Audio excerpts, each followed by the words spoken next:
Hello, this is KDA. This call is being recorded for quality and training purposes. Good morning. Is this Tracy? Is it Tracy? Hi, Tracy. This is Carlton. I'm with Carla Dennis and Associates Tax and Accounting Firm. How are you doing today? Oh, hi, Carl. I'm doing great. How are you? I'm doing really well. I can't complain. How's the day been for you? The same here. Can't complain. Just making it through. Can't believe it's 1 o'clock already. Oh, you're on the East Coast? Yes. Oh, yeah. Okay, awesome. Well, it's a pleasure to be on the phone with you today. If you don't mind, Sure. tell me a little bit about yourself and what made you schedule today's strategy session. I just wanted to get some tax information and some real estate information. I was looking for someone to do my taxes. I did not know that you guys do all of this, everything else. But that was why I seek out Carla. I saw her on YouTube some time ago, and I needed someone to do my taxes, and I wanted my taxes done right. And usually the people that do my taxes, I believe that they do your taxes based on the information that they learn in tax school, whether they go for 6 weeks or 6 months, and it's not necessarily people who knows how to do your taxes based on that tax code, because I know how expensive the tax codes are. And for example, I had someone to do my 2018 taxes, and I didn't do it last year. I just recently did it. And I gave her, I have a real estate business where I have a lot of write-offs for my real estate side hustle or sidekick or side whatever. So I have a lot of write-offs that I gave her, which was about $100,000 or, just expensive. And she said that I could only write off 40,000 of it, and she wrote off half. And if I do anything more than half, that triggers you getting an audit. And I told her, I said, I'm not concerned with getting. Hello, are you there? Yes, I'm here. Yeah, I told her that. I said, I'm not really concerned with getting an audit because I have a business, and those deductions that those expenses are within business purposes. And as long as I can explain to an IRS agent or whomever why I'm using those deductions, and they're right within the tax code and so forth, then I shouldn't be worried about being audited, even though I've never been audited and I've never paid taxes. But nonetheless, I do look forward to taking my write-off. Right. So because she said that, that just told me that, these people, they can do your taxes, but they're not doing your taxes to the fullest extent of how taxes should be really done, because they're too worried about being scared and getting audits and stuff like that. So Carla seemed like she knew the law, and that's what I'm striving for. We're looking for someone who does the law and not write off based on what the H&R Block school is teaching, or because I know they're not going to teach you what the law says. They're just going to teach you based on you getting back the minimum or writing off the minimum and so forth. Right. I understand completely. Okay, so tell me a little bit more about your business, Tracy, that you have. How is it set up? I have a LLC. I don't have too much going on. I purchased a property 2018, and I've just been having a hard time getting funded. And a lot of the write-off that I had for 2018 and 2019 was, pertaining to me having to do long distance, going out of town and so forth, and maxing out my credit cards and getting money off to buy materials, and also money to purchase property and, wherever I can get the money from. So that's why I have extensive write-offs and so forth. Your expenses, got it. So everything that you do is for your real estate business? I work a job. I do have a W-2, but I do spend a lot of money towards trying to grow the real estate business. Got it. And then with your real estate business, do you have buy and hold, or are you doing like fix and flips, wholesaling? I'm doing combinations because mostly I want to do fix and flip, but at the same time I would like to hold on to one here and there. But I'm trying to get that business. I've been trying to get that business off the ground. I just can't get any cash money to do so. And everybody wants to look at your credit and stuff like that. And they want to tell you, oh, you're too overly extended, or, just always come back with some bad news. You got too much going on. Yeah, because I'm trying to grow a business. Of course I'm going to have a lot going on. Yeah, no, I understand completely. And it's difficult trying to grow a business when you can't get the lending. But you were able to get into that property in 2019, you said, correct? No, yes, what I did was I had credit cards, and I borrowed money off my credit card to make a purchase. I had like 3 or 4 properties that I was trying to get around the same time. And I had several, a couple of lenders that I was working with, or maybe lender is not the right word, but loan, well, they're lenders. They just wasn't bank. They're those types of lenders. There might be another word for it that I can't think of right now. But anyway, so I was working with several of them, and I had several properties that I was trying to get. And the deal fell through because they had some crazy restrictions. At one, what is it, like 90% they was going to put down, and I put down 10%. So, they've asked me if I have $10,000 to $15,000 to bring to closing and so forth. So I make sure that I secure whatever I needed to bring to closing. I would make sure that whatever I need to do with realtors and with lawyers and so forth, that I'm doing my part, and that they're doing their part, and they're, supposed to be ordering titles and so on and so forth. And after all this communication back and forth and making sure that I have whatever I'm supposed to have, I just have these, I don't know if it's bad luck with these lenders or something like that, but this one person asked me to have $12,000. Okay, so after I had the $12,000 in my account where they could see that I had $12,000, then they asked me to have $20,000. Okay, so I went and did what I needed to do and get the $20,000.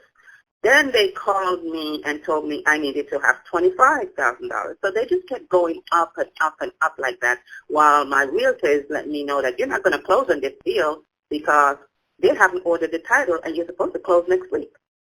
And he's been telling me that for weeks now, and of course I wasn't worried because I've already paid for appraisal, I've already paid for inspection, which inspection is something I shouldn't have to pay for if I am going to sell a house, right? Whoever is buying a house, they should pay for their own inspection for a house, not for me to pay for an inspection and then having to turn around and give them a free inspection and say, okay, you don't need to, anyway. So you asked me to tell you about the business, and I feel like I'm rambling, but, those are scenarios that that I've been going through and that's keeping you from the growth of your business. Yeah, no, and I understand, some of the struggles that you're expressing to me, and it's important that, that I hear that, because out of your new CPA, it's important that you're working with someone who understands some of the struggles you've had in the past and where you're looking to go. As a part of filing your tax returns for this upcoming year, 2019, will we be filing both the LLC, your personal taxes, and the rental property? Is that correct? There's no one in the property because I have to fix it. So it can be classified as a rental property, but without a tenant. And I have not decided if I'm going to rent it or sell it, but I am in the midst of doing some rehab on that property. Okay, perfect. Okay, and then for your taxes, did you want to go ahead and start that process today? I guess so. How much do you guys charge for doing that? Yeah, so for a personal tax return, we charge $4.99. And then for your single member LLC, depending on what state you're in, we charge $6.50 or $99 if it's just going to be defaulted to a Schedule C. What state are you currently in right now? Georgia. You're in Georgia? Yeah, so in the state of Georgia, your single member LLC defaults to a sole proprietorship, so we charge an additional $99. So it'd be $600 to file your taxes with us.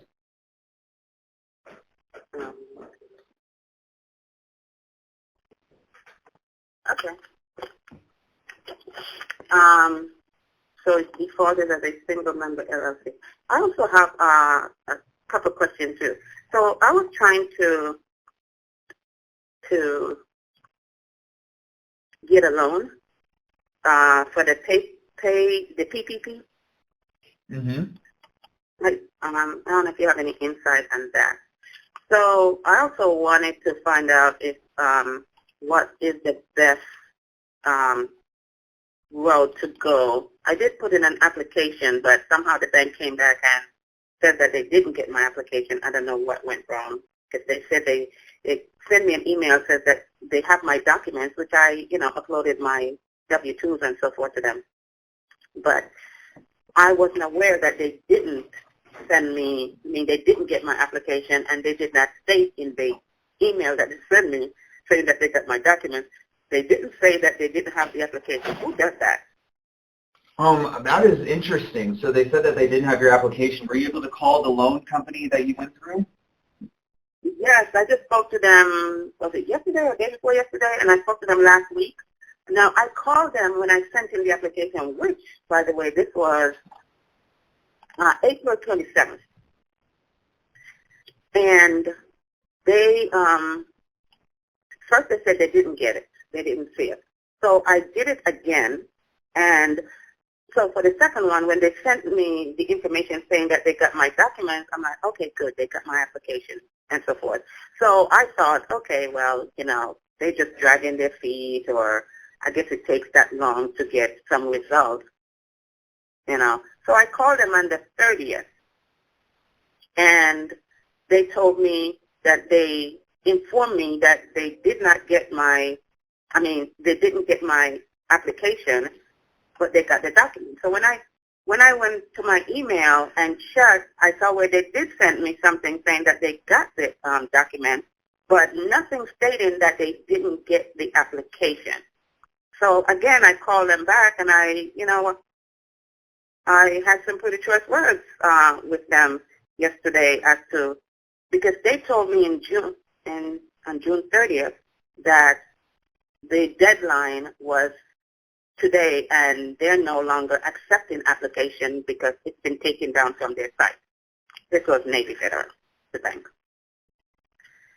And so I spoke to the supervisor yesterday, and I know that Donald Trump, on the 2nd of July, that he actually took time on a holiday on a weekend and signed for the PPP to be continued, the CARES Act Protection Program to be continued effective, July 2nd. So I called them back to see if I can re-enter my application. And at the same time, I was also looking around if there's some other banks that I can go to. But, my checking account is with them. So I ended up calling them and asked to speak to a supervisor regarding the fact that they did not inform me and their lack of customer service. So yeah, I did speak to them. So where did that end up going? Well, after speaking to them, they said I could do another one, and they'll make a note of it, if they get it or not, and for me to call and get a confirmation if they got my document. But at the same time, I haven't sent them the application yet because they asked for my 2019 scheduled fee. I told them I have my 2018 taxes done, but not 2019. So they said they need my 2019 scheduled fee. And another thing that I put on the application is that I put that I had several employees, but I don't have any 1099. So I told the lady that I have myself, and I'm working with contractors and people that maintain the yard. So she asked me, did I get 1099 from them? And I said, no, I didn't. So she said that I would have to just list myself as one employee. And my thing is, I need to get some money because right now I haven't worked since March. And I need to have some money coming in. If we cannot go back to my job, then I need to at least press on forward with my business. Now, I made at least $110,000 last year, between 105 and 110. Okay, and for that income to just come to a screeching halt. Now, that income is also what propelled my business forward. Mm-hmm. So, how can I make myself be in a better situation with all this money that the government is giving? How can I be best set up to where I can receive a decent amount? I did also apply for the EBIL grant, and I saw where they gave me $1,000 in my account, and they did offer me a $5,000 loan, which, I mean, I reluctantly accepted. So I called the SBA, because when I did the math, it was up to from $1,000 to $5,000, and if I accept the full $5,000, it shows that I was going to be paying back $9,000. So when I called them with specific questions as to, because I didn't want to be paying back $9,000 on a $5,000 loan. Yeah, and with all due respect, Tracy, I think that that's something that you're going to have to deal with your bank and with your loan company. For the sake of time, I want to make sure that I can assist you. Do you think that you're ready to go ahead and start the process of filing your 2019 returns? Yes. Okay, perfect. What I can do is send over the paperwork to you today so we can get started on that. Do you feel comfortable in working with our team to file the 19 returns for you with the LLC included? Sure. Mm-hmm. Okay, awesome. Let's go ahead and get started. And then I can have that over to your email at what would be the address you would want us to put on the documentation?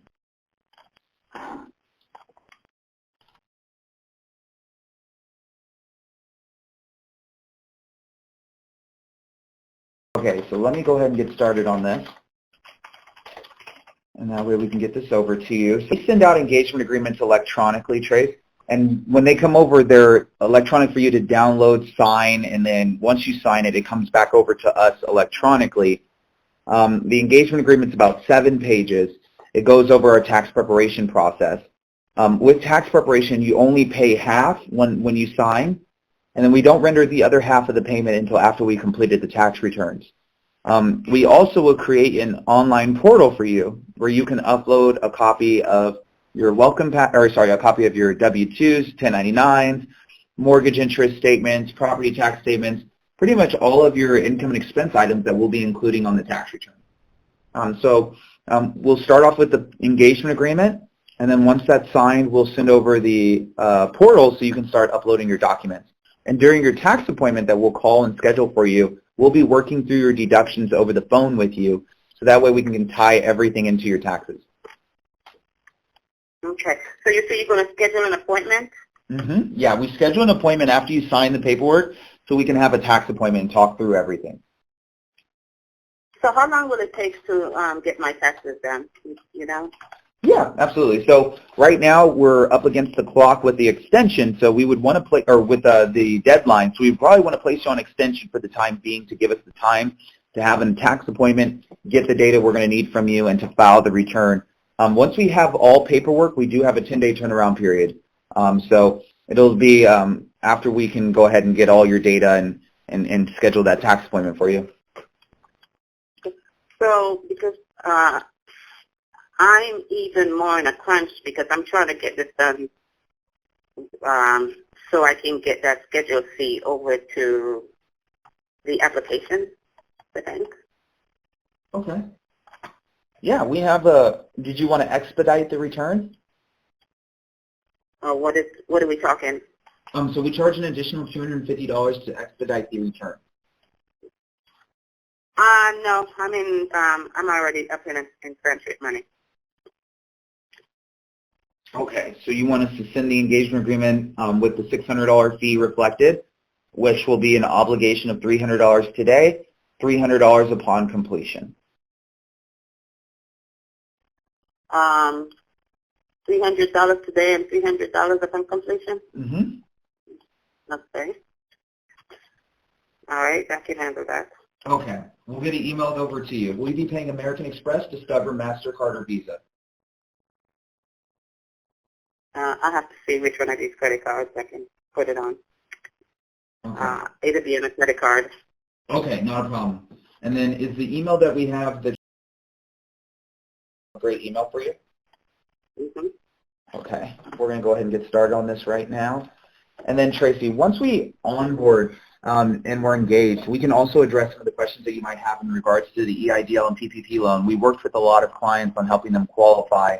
I want to make sure that we're engaged to help you with that if that's something that you might need our assistance on.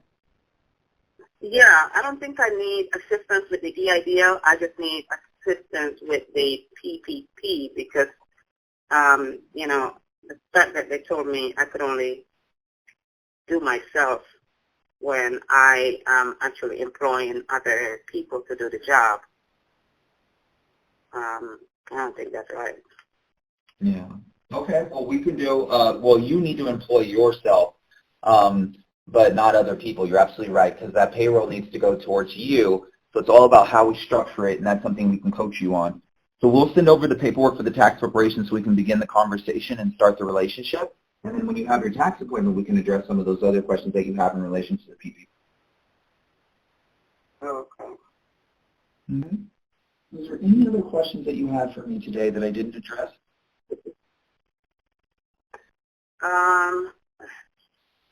No, I believe that is it. Okay. Well, if anything comes up, you can email back to the email that I send over to you, and then this phone number that I called out is my direct line. So feel free to call me if any questions come up, or if you have any questions on the engagement agreement that we'll be sending over to you shortly. Okay. All right. Awesome. Well, thank you for your time today, Trace. I will chat with you soon, and I look forward to getting started on your returns. What did you say your name was again? My name is Carlton. Okay. I didn't hear the Carlton. I was thinking Carl. And I'm like, okay, I know. I think my mind says Carl, but I don't remember if that's exactly what I heard. All right, Carlton. Thank you so much. And I will check the paperwork and get back to you. We'll talk with you soon. Thank you. Have a good day. You too. Bye-bye.